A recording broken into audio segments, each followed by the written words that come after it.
बासी रोटी अमृत है, जिसे आप ठंडा करके 12 से 15 घंटे बाद खाते हैं, छलने में रखी जाती थी। और दूसरी बात, अगर आप एक परिवार में रहते हैं जहां आपके पास सिबलिंग है बहुत सारे, चाचा ताई भाई बहन, ठीक है ना, आपको कभी इन बैक्टीरिया की कमी नहीं पड़ेगी। या मैं आपको बता रहा हूँ, और ये रियल है। और इस किताब का नाम है ब्रेन ग्रीन। आप उन बच्चों को जिनको ऑटिज्म हो रहा है, जिन बच्चों को बैक्टीरिया की कमी हो रही है, ये वो बच्चे हैं। या जिन बच्चों के मूड स्विंग और जिनको न्यूरोट्रांसमीटर निकल गया, ये वो बच्चे हैं जो एक तरह से ऐसी जगह पर रहते हैं, ना तो उनके फर्श पर कोई बैक्टीरिया छोड़ा हमने, ना ही उसकी सराउंडिंग में, और ना ही वो सिबलिंग के बीच में रह रहे हैं। ये रिपोर्ट पाई गई है जिसका नाम है हाइजीन हाइपोथेसिस। 1980 में यह एक रिपोर्ट आई और एक रिसर्च हुई है कि जो बच्चे बहुत सारे बच्चों के बीच में रहते हैं, खेलते हैं, उनके साथ खाना खाते हैं, उनके कपड़े बदल लेते हैं, उनके टॉवल्स यूज़ कर लेते हैं, उन बच्चों के पास इन गुड बैक्टीरिया की कोई कमी नहीं है, because we can share them. लेकिन जब ये बहुत इंपॉर्टेंट है, तो बासी रोटी और घर में रहना एक साथ, और ये बहुत ही इंपॉर्टेंट है, और ये बहुत ही अच्छा एक सिम्टम है जिससे हम इस कल्चर को पीछे छोड़कर आ गए। अब हम न्यूक्लियर फैमिली में रहते हैं। आपको मालूम है, जब आप किसी भी बच्चों को देखेंगे ना अभिषेक, छोटे से बच्चे को देखिएगा, उसके हाथ में जो भी आता है वो क्या करता है, वो मुंह में देता है। याद रखिएगा, ये एक डिवाइन प्रोसेस है। हाँ बिल्कुल है, क्योंकि वो इस समय उस चीज पर लगे हुए करोड़ों बैक्टीरिया को अपने मुंह में डाल रहा है, और इस समय वो बैक्टीरिया को आपका जो इम्यून सिस्टम है पहचान रहा है, और पहचान कर वो अपनी एंटीबॉडीज यानी कि अपनी आर्मी को तैयार भी कर रहा है, और उनको मार भी रहा है। और उस मारने की प्रोसेस में एकदम से उस बच्चे को बुखार होता है, जो एक डिवाइन प्रोसेस है। वह बुखार बहुत जरूरी है। इसका मतलब है कि आपका इम्यून सिस्टम इन नए बैक्टीरिया के लिए जिंदगी भर के लिए ट्रेंड हो चुका है, पहचान चुका है, उसकी आंखें खुल चुकी हैं, और ये बैक्टीरिया अब उसे 90 साल की उम्र में भी आएगा तो उसका इम्यून सिस्टम उसे पहचान कर अपनी एंटीबॉडीज उसी तरह की तैयार करके मार देगा।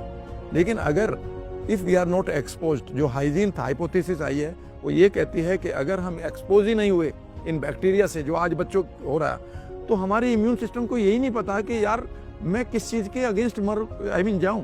और वो जब आप बड़े होते हैं तो सडनली आप मूंगफली खाते हैं, पीनट खाते हैं, और एकदम से वो गट बैक्टीरिया कहता है, इम्यून सिस्टम कहता है it is a new thing for me, and immediately वो रिएक्टिव हो जाता है और आप ऑटो इम्यून डिजीज या एलर्जिक हो जाते हैं। आप एलर्जिक हुए पड़े हैं, हर चीज के तो आप एलर्जिक हुए पड़े हैं बच्चे हमारे, बिकॉज आपने इम्यून सिस्टम को एक्सपोज ही नहीं होने दिया अरबों बैक्टीरिया से, जबकि उसी लिए बना था।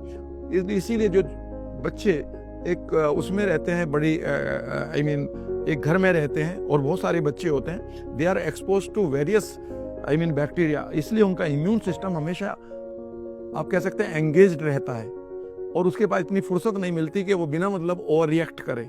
Right, this is one of the hypothesis called hygiene hypothesis. इसे कभी भी आप गूगल कर सकते हैं, ये रिपोर्ट सारी की सारी अवेलेबल है। The only thing is that I have been reading them for the last 4-5 years, और मुझे मालूम था कि मुझे कहाँ किस चीजों पर अपने लिए काम करना है, तो मैंने तो अपने लिए ढूंढा था।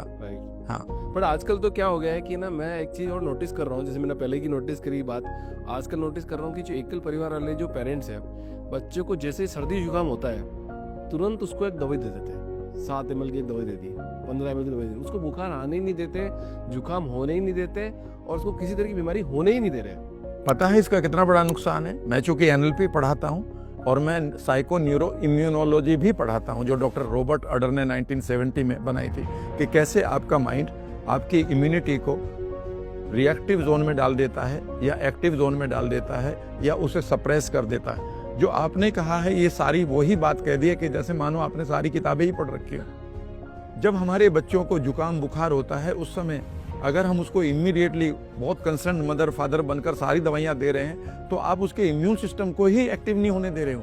उसकी बॉडी ये कह रही है कि मेरे पास एक बैक्टीरिया है, मुझे इसको मारने के लिए अपनी बॉडी के टेम्परेचर को भी बढ़ाना है और इम्यून सिस्टम को भी एक्टिव करना है। यह एक डिवाइन प्रोसेस है।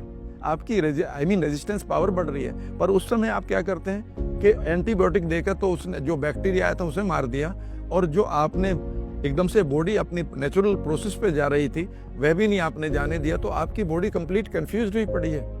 एक किताब को अगर मैं कहूँ जिसका नाम है जूलिया एंडर्स की किताब है द गट, इसके ऊपर एक मूवी भी पड़ी है नेटफ्लिक्स पर।